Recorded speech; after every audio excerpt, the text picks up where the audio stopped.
temperature goes down, winter the safety weather is concerns chilling go the up here on Southland, Skid Row. bringing I'll hail tell you and what snow local to the shelters streets are of trying to do LA. to help. We'll tell you As just the how temperature cold goes down, it'll the get. safety concerns go up here on Skid Row. I'll tell you what local shelters are trying to do to help. And Black Panther shattered the box office over the weekend. We'll show you just how much the film raked in. Annenberg TV News is next.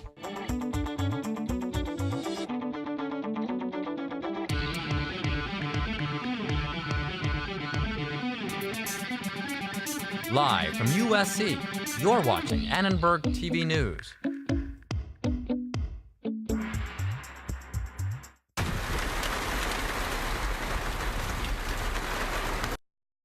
In Hollywood, local residents are getting a mix of sunshine and fierce winter weather with more bone-chilling temperatures ahead. The National Weather Service has issued a freezing warning. Good evening, I'm Hamda Salhoud. And I'm Tommy Brooksbank. LA's winter weather has finally arrived, but with colder temperatures than expected. We'll toss it over to our weather anchor for more. Paula? That's right, guys. It looks like we won't be getting a break from these chilly nights. Temperatures dipped below freezing last night in parts of the eastern San Fernando Valley. It warmed back up to as high as 60 degrees in the LA basin today. However, you can expect things to plunge back down to the 20s in parts of the valley tonight. This week's below freezing temps will be the first time since 1989 that we've seen numbers this low at this time of year. Back to you, Tommy. Thanks, Paula. With temperatures dropping overnight, LA's homeless population is especially vulnerable. Annenberg Media's Cole Sullivan went to Skid Row today to find out how much shelters are preparing. When it gets cold outside, Kevin Green says a prayer. I go here to Our Savior's and put in a good rosary. And Our Lady takes care of me. Living on the streets can be life-threatening when the temperatures drop. You can die out here, man. Elvin Staples lives on Skid Row. Tonight, it's expected to get into the low 40s, and he's planning to stay inside at the Midnight Mission shelter. When it's cold out there, we'll definitely see more people that are huddled together. Joey Weinart is the shelter's volunteer coordinator, and he says when it gets this cold out, they open their dining room to the needy. As long as it gets below 47 degrees, then we'll use this room as our winter shelter. But Weinart says when it starts getting cold outside and people start coming in off the streets of Skid Row, they might get more than just a warm place to sleep. They could start getting the long-term assistance that they need. They might come in for a little winter shelter because it's so cold outside and then realize that, hey, this place has more to offer than what I expected. But not everyone uses these special winter shelter programs. Years ago, it was heavily utilized. As we're hearing about now, it's not being utilized as much. He says that's because some on Skid Row prefer riding out the cold weather in their tents. If you have a chance to go into a winter shelter program, out of the cold, away from the violence, I say please go. You can lead a horse to the water, but you can't make him drown. LA County runs an emergency winter shelter program with 14 churches and community centers that have beds available 7 days a week. For Annenberg Media, I'm Cole Sullivan. Our thanks to Cole for that report. The White House announced an important policy change today in a controversial area, gun control. Our political anchor Nayanika Kapoor joins us now with more. President Trump announced this morning that he ordered Attorney General Jeff Sessions to ban bump stocks, a gun attachment used by the gunman in the Las Vegas shooting. I signed a memorandum directing the Attorney General to propose regulations to ban all devices that turn legal weapons into machine guns. I expect that these critical regulations will be finalized, Jeff, very soon. This announcement comes almost a week after Nicholas Cruz allegedly killed 17 people in Parkland, Florida. Today, survivors from Stoneman Douglas High School traveled to the state capitol in Tallahassee, Florida, to make their voices heard and urge lawmakers to increase gun restrictions. My family, my peers, my city, we're all using our voices, and we're all, in our own unique way, we're making a stand. We're ending school shootings globally, nationally, in general, and I miss my friends every single day. Despite student efforts, Florida legislators rejected the attempt to ban assault weapons, but more students are mobilizing across the country with the nationwide school walkout scheduled for March 14th. Back to you, Hamda. Thanks for that report, Nyanika. The U.S. Supreme Court today refused to hear a challenge to California's 10-day waiting period for gun purchases. The judges declined to hear arguments from gun rights or gun control groups. Conservative Justice Clarence Thomas issued an angry 14-page dissent. He argued the courts have failed to give the Second Amendment the respect it's due. The right to keep and bear arms is apparently this court's constitutional orphan, and the lower courts seem to have gotten the message.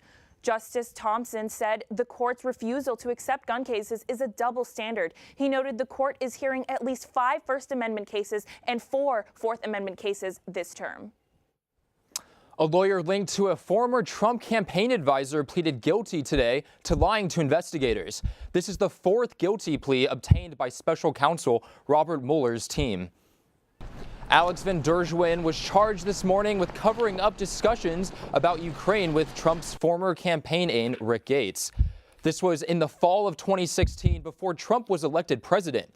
White House Press Secretary Sarah Huckabee Sanders defended the president on his foreign policy. He has taken a number of actions against Russia and put pressure on them. He's helped arm the Ukrainians. There are a number of places that Obama was too weak and refused to take and put pressure on Russia where this president has. Before today's developments, Trump took to Twitter claiming, "I have been much tougher on Russia than Obama. Just look at the facts. Total fake news." It's been a busy week for Mueller's team, who indicted 13 Russians last week for their work in influencing the 2016 presidential election through social media. Well, turning closer to home, if you thought water restrictions were a thing of the past, think again. Annenberg Media's Anissa Claiborne shows us how drought conditions may lead to a permanent ban on some outdoor water uses. I think that we're still in a drought. Here in South LA, it is clear to residents that they need to make changes in their water usage. We're consuming more than can be naturally replenished, so it's sort of our responsibility to do what we can to mitigate that. Today, state officials proposed making former temporary water bans permanent. That would mean no washing driveways with clean water or watering grass 48 hours after measurable rainfall. Now, one way California residents could be fined is if they water their grass and it goes onto the sidewalks and into the streets. A representative from the Los Angeles Department of Water opposes some regulations and gave the board recommendations. We believe that the areas between the street and the sidewalk, commonly referred to as parkways, should be excluded from these regulations because it will not be cost-effective for public agencies.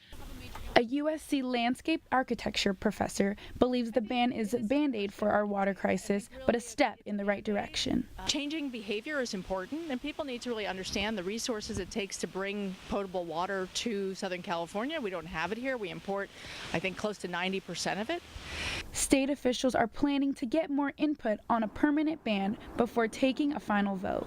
For Annenberg Media, I'm Anissa Claiborne.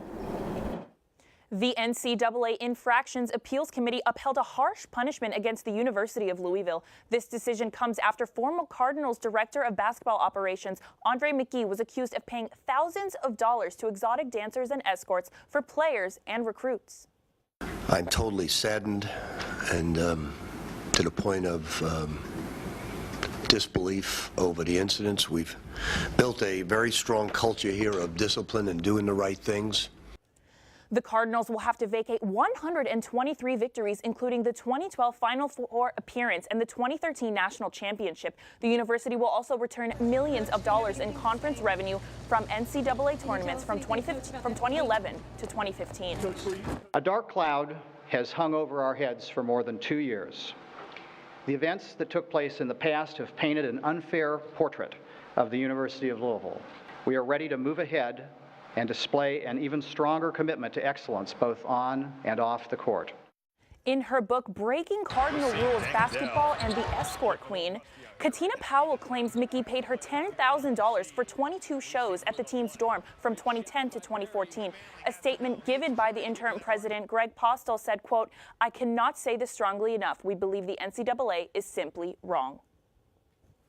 Well, the Black Panther clawed its way to the top of the box office. We spoke to residents in Leimert Park.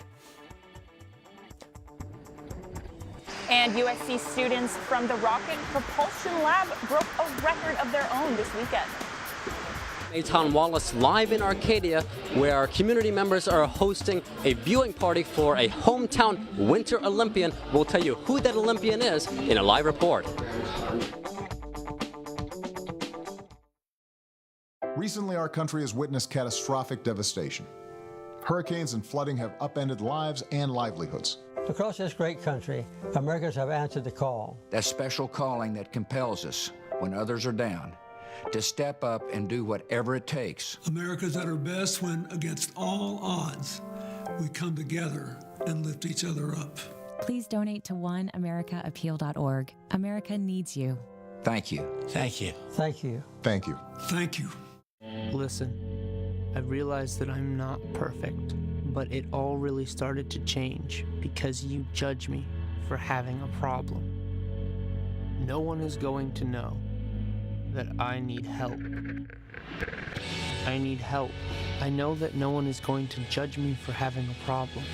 I realize that I'm not perfect, but it all really started to change because you listen. Bye-bye. Hi.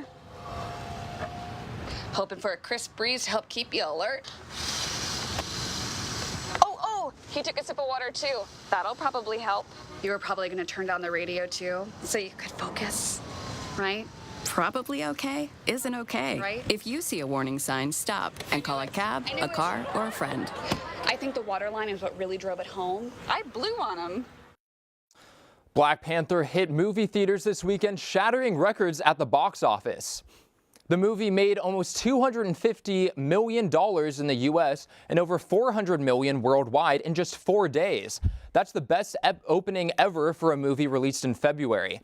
The movie is so popular that several Leimert Park residents want to rename a local street. When Najee Ali saw the Black Panther movie this weekend, he could hardly contain his excitement. Seen it twice, loved it. He believes all the hype around the movie is changing perceptions of Black Americans. Transformed my life, seeing Black people not portrayed as drug addicts and gang members, but Black royalty. When we see kings and queens protecting their land, their community, but each other. That's why Ali, along with other Leimert Park residents, want to rename Degnan Boulevard Wakanda Boulevard. The name comes from the fictional East African nation that's home to the Black Panther. They're hoping the name change will increase business in the historically Black neighborhood. By having the street name Wakanda, I think that this will become a permanent, positive impact on our culture. It's definitely beneficial for our community. It brings us together as a whole. If you're going to be great, you need to change. And I would love to see this area change. This is the street Leimert Park residents want to be renamed, but as you can see, there's not a whole lot going on here. There's plenty of open parking spots and barely any foot traffic. Not everyone likes the idea of renaming the street. Adi Neff owns Right On and doesn't think it will bring people into his struggling business. You change the name and we don't have anything for them to do, why would they be here? The culture is what's gonna really do it, you know, or focus on that and the arts that's here and making that better. The owner of this piercing shop agrees with Neff, but declined to comment on camera. Still, Ali believes the name change will bring more business to Degnan Street. The proposed name change will need signatures from at least half the business owners and residents on the street before the city council will consider the name Wakanda Boulevard. Local Olympic star figure skater Mirai Nagasu is competing in Pyeongchang tonight. Annenberg Media's Aton Wallace is live at a restaurant in her hometown of Arcadia where supporters have gathered to root her on. Aton. And Hamda and Tommy, you can just feel the excitement in the air, and it's all for one person. That would be for Winter Olympic athlete. That would be Mirai Nagasu, and she's from right here in Arcadia. Of course, she's notable for landing the triple axel during this Olympics, helping the women's team get to the bronze. And now as for this event, well, this is a viewing party being hosted by the Pasadena Figure Skating Club, and I want to take you over here. There's about 70 people already joining joining us to watch live. And joining me live right now is the president of the Figure Skating Club, William Tran. William, thank you so much for joining us tonight. Happy to join you. So Miss Nagasu is part of this club. What does it mean to be watching her just thousands of miles away, a competing night in South Korea? It's a huge deal for our club. I mean, we're a medium-sized club, and so for one of our people to make it to the Olympics, not only once but twice, she also qualified in 2010, it's a big deal. And now her parents are actually not here because they're actually there in South Korea, and I understand that your club helped fundraise to get them there. Take us through that.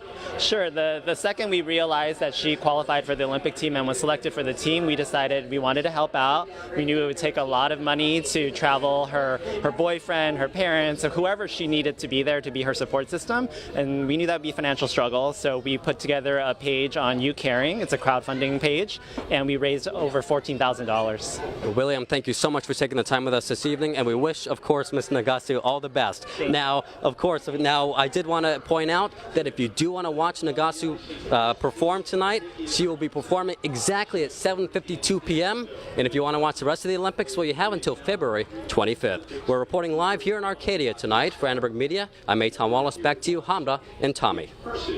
Well, thanks for that report, Eitan. Well, Tommy, it's been kind of cold here in LA recently. I was freezing all of today and last night. Let's toss it over to Paula to see if these temperatures are here to stay. Paula. Thanks, Tommy. So the weather was so beautiful this past weekend, but unfortunately it's been on the steady decline ever since. In fact, there has been frost advisories these past couple nights. Luckily, in USC area, it's been a little bit better. It's 46 right now, or it's 54 right now as we speak. And tomorrow we'll see that things will be a little bit better. 60 in Palm Springs, still frigid in Big Bear at 29. And over in Thousand Oaks, it'll be nicer as well at 60 degrees.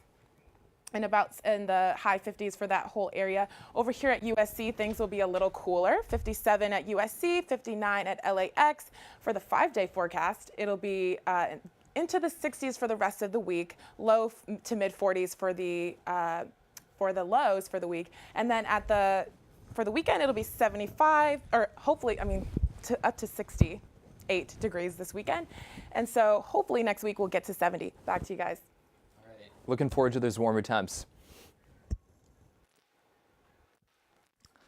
Students with USC's Rocket Propulsion Lab are back after performing a static fire test in the Mojave Desert this weekend. Annenberg Media's Max Goldwasser explains why this was such a big deal.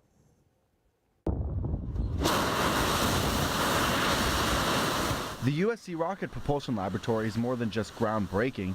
It's breaking records. On Saturday, the group set the world record for the largest successful static fire test by an amateur group based on total impulse. I've been waiting 4 years for this moment. I've put my heart and my soul into it. And this whole lab has. This test it's the biggest thing for this lab besides the space shot. For all you non-rocket scientists, like me, a static fire test assesses the performance of a rocket's engines prior to launch. Now, to measure the impulse, the front end of the rocket gets placed onto this load cell. And once the test begins, the information gets picked up from this load cell and gets sent all the way over to the state acquisition box for analyzation. Graveler 2 needs a minimum of 4,000 pounds of force to launch into space. The total impulse recorded during the test was over 4,300 pounds of force. But there's still some key steps that must be completed before the rocket is ready for liftoff in April. Since we already have our motor case, after that it's just fins, a nose cone, and then final assembly of the recovery and avionics systems, which have already been in development for the last several months. If all goes well, the Rocket Propulsion Lab could set another record by becoming the world's first group of students to build, design, and launch a rocket into space. That is the goal that everyone is determined, pick up some world records along the way, but really, let's get that rocket to space. For Annenberg Media, I'm Max Goldwasser. All right, Hamda, I'm embarrassed to admit it. I haven't made it to a basketball game yet, though. I haven't either, Tommy, but I heard there are some great games coming up. Jody? There are. Our USC women's team has 2 games upcoming this week, so Tommy, Hamda, I got to see you at least one of them. At least one. And as USC, their men's basketball team to say, rests on the bubble for their big dance, they're going to be doing it without a very key player that's gotten them wins so far this season. And out on the diamond, USC looks to continue their win streak tonight. We'll go to you live in Long Beach. Sports are next.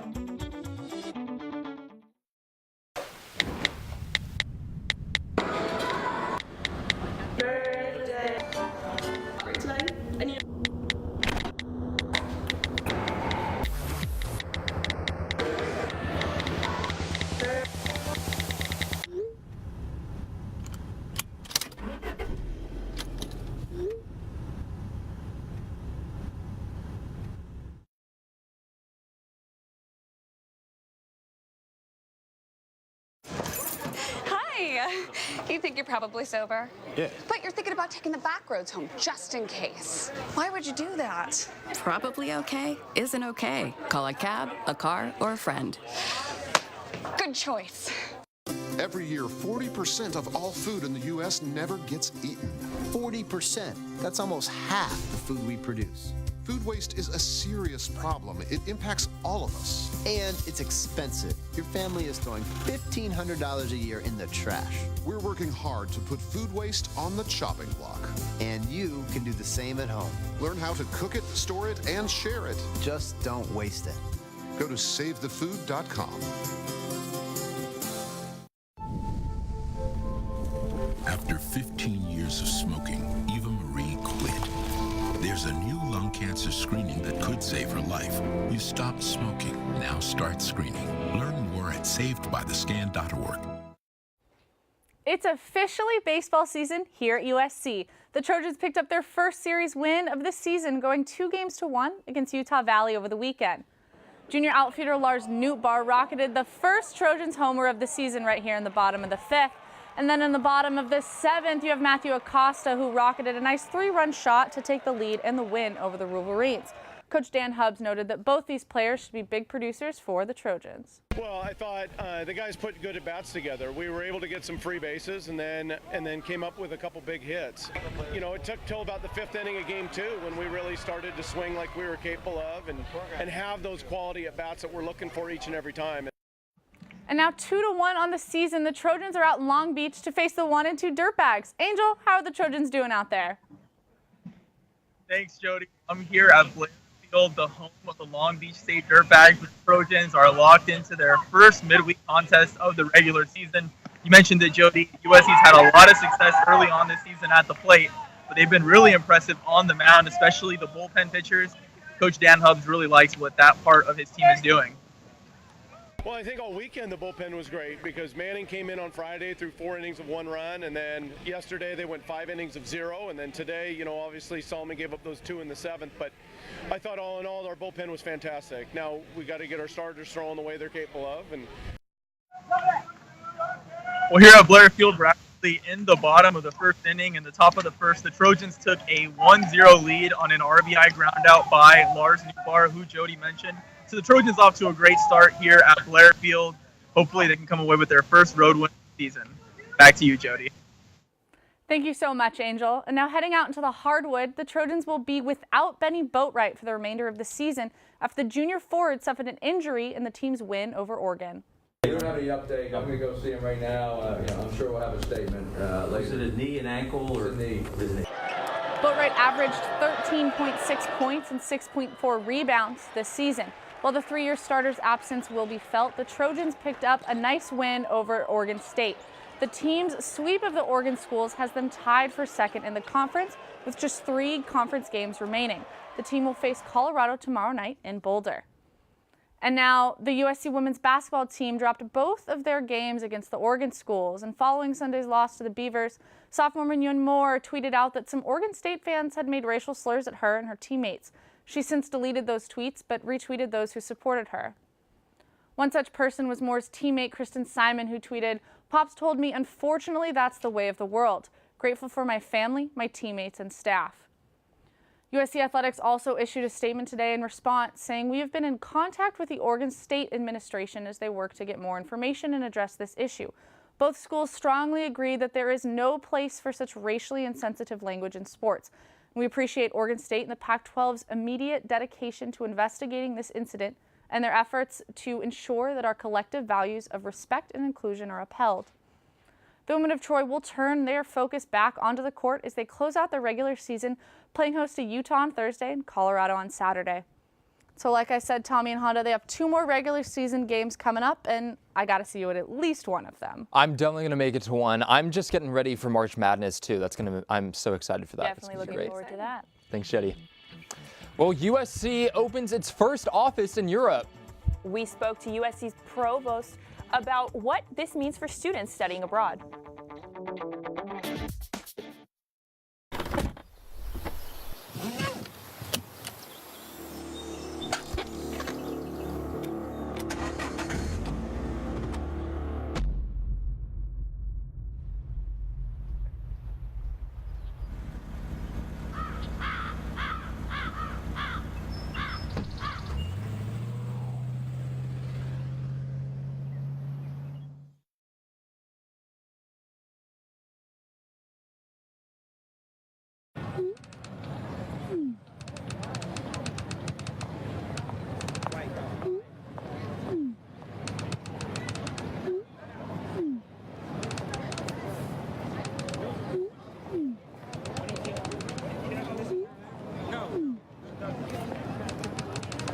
ignore the subtext.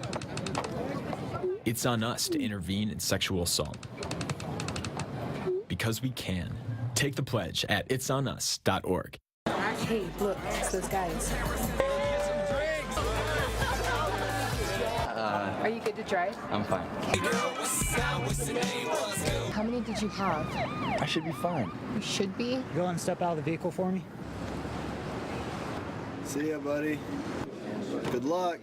So turns out, buzz driving and drunk driving, they're the same thing, and it costs around $10,000. So not worth it.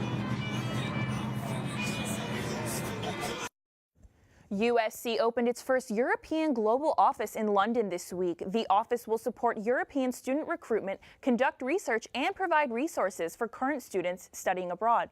Basically, we are internal service providers to any school, any academic department at USC that has an interest in developing a relationship or a program in a given location where we have an office. Then these offices act as the facilitator to make that project happen in a faster, more effective, and more impactful way. President Max Nikias and Annenberg Dean Willow Bay were in London today to celebrate the new facility, meet students, and discuss partnerships with local universities. UK admissions have increased from a few students a decade ago to 30 this past year. Also at USC tonight, the results are in. After weeks of campaigning, undergraduate student government's new administration will be revealed tonight. USG senators will also be announced.